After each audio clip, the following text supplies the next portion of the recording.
सुनचोड़ साहित्य परिवार द्वारा आयोजित आभासी सरस्वती आसर में पद्मश्री प्रतिभा राय उपस्थित उपन्यास जगत आलोचित हो रेभेन्सा विश्वविद्यालय प्रोफेसर विजयलक्ष्मी दास पौरोहित्य में पद्मश्री प्रतिभा राय वक्तव्य प्रकाश कले माटी को छाड़ी वृक्षर कल्पना नहीं प्रेम और वेदनार साहित्यर जन्म माटी बसी रक्तरे लेखे मो साहित्य जीवन में विभिन्न घटना लेखकर अनुभूति वितीर्ण हो उपलब्धि परिणत हेले से कलम धरे आलोचक भाव में उपस्थित सांप्रतिक कालखंडर गुणदर्शी समालोचक प्रोफेसर संतोष त्रिपाठी एक दीक्षांत विमर्श प्रदान करथिले।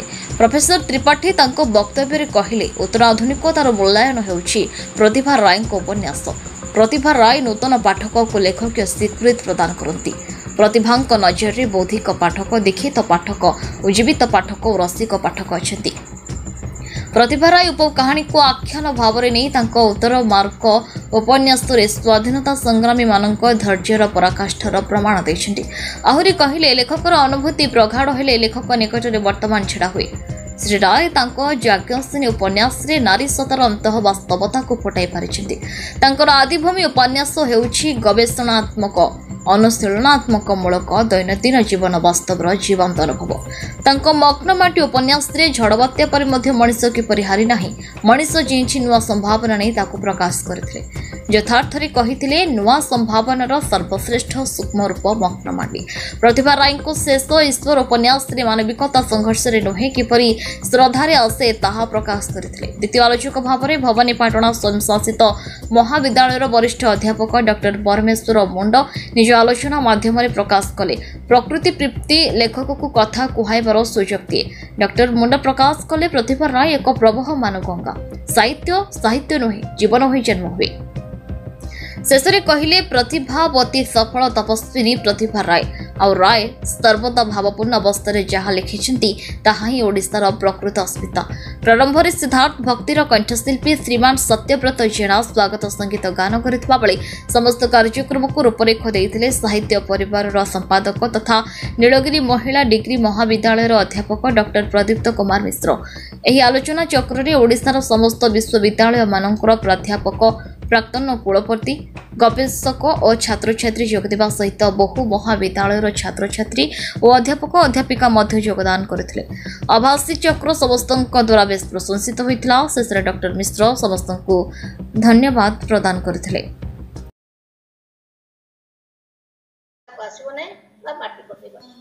लेखक से अनुभूति उपलब्धि परिणत है से निजे विदीर्ण होता है।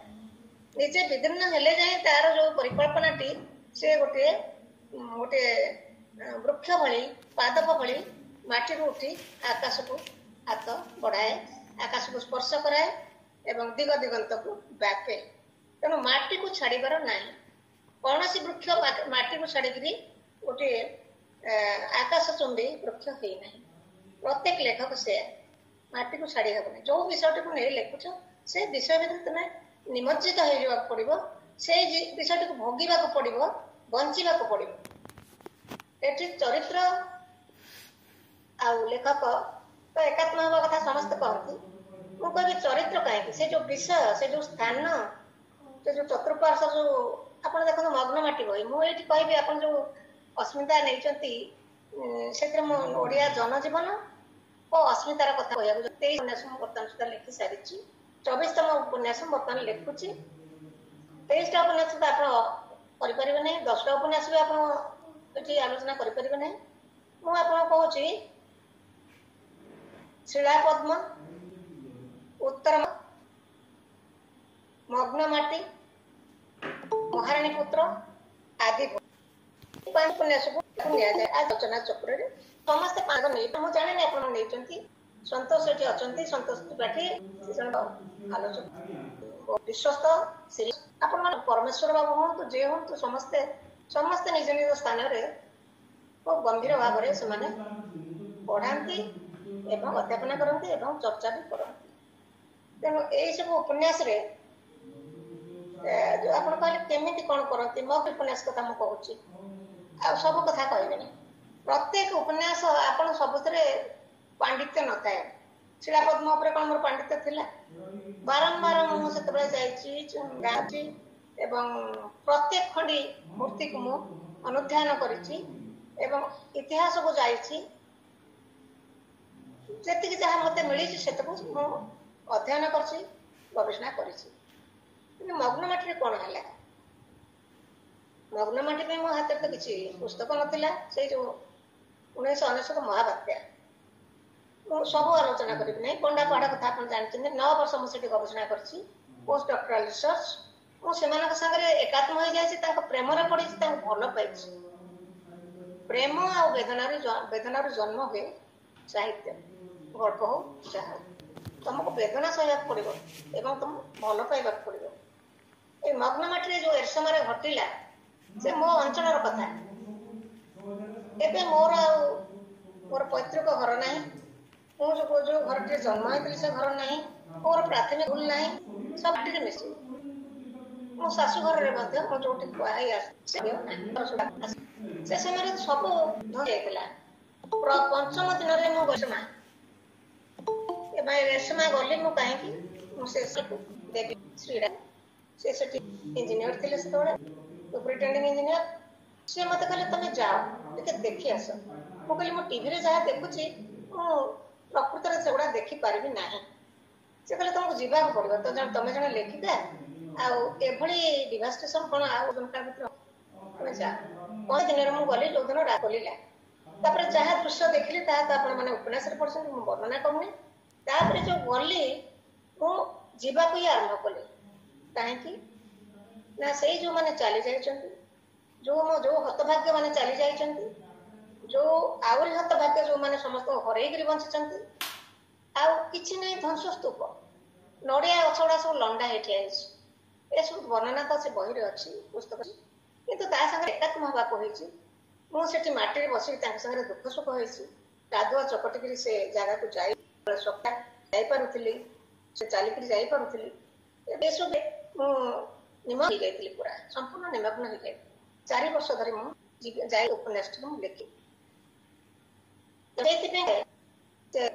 कहबी आप बहुत लोक अच्छा चेयर बसिक लेखक लेखे ना मुझे रखी कौटे रेलवे खंडे पढ़ी तार बंडा जनजातिर कल्टी नहीं आसिकी आ मोर बसिकी भुवनेश्वर बस कटक बस लिखी सी हेनी से कौन चरित्र जीवंत है परिवेश कल्चर आसब ना संस्कृति आसब ना से अस्मिता फुटब ना मुझे सब कहे मुझे बसी रक्त साहित्य मुझे साहित्य लिखे ना मो हृदय रक्त निगिड़े से चरित्र मानक से परिवेश से चली जाइए लोक मानक से ऐतिह्य आज जहाँ आम हरइबा जाऊे बोले आमर ऐतिह्य अस्मिता साहित्य माध्यम संगीत माध्यम साहित्य माध्यम सब माध्यम ना तेणु यही भाव में आत्मनिवेश करे अति को उपल परिणत करी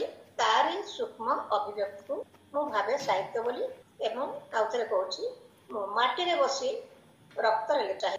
धन्यवाद।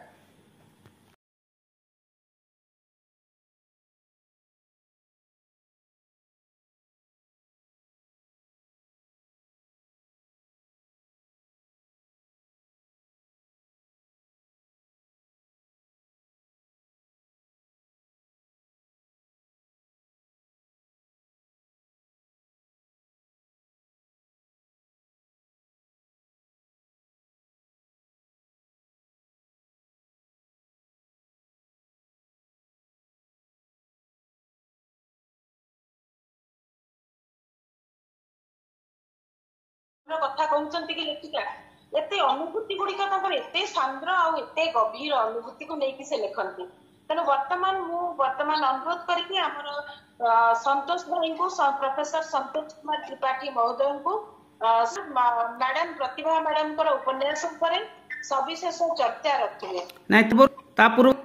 मैडम कहिबे टिके संतोष सर मैडम वर्तमान प्रथम अनुरोध करूँ आमर मैडम उपन्यासर अनुभूति आमर श्रोता मान प्रथम शुणे को अनुभूति को लेकिन मैडम उपन्यास गुड़ी लिखिं मैडम निज अभिज्ञता अनुभूति को आम सहित बांटे। आपण समस्त को अशेष धन्यवाद। जो स्वर्णचूड़ साहित्य परिवार ताको मध्य धन्यवाद। जो मैंने संयुक्त होती समस्ते मोर श्रद्धेय एवं प्रियजन संतोष बाबू हूँ परमेश्वर बाबू हूँ जे हूँ। देवाशीष दासों को रिपोर्ट न्यूज उपांत खबर।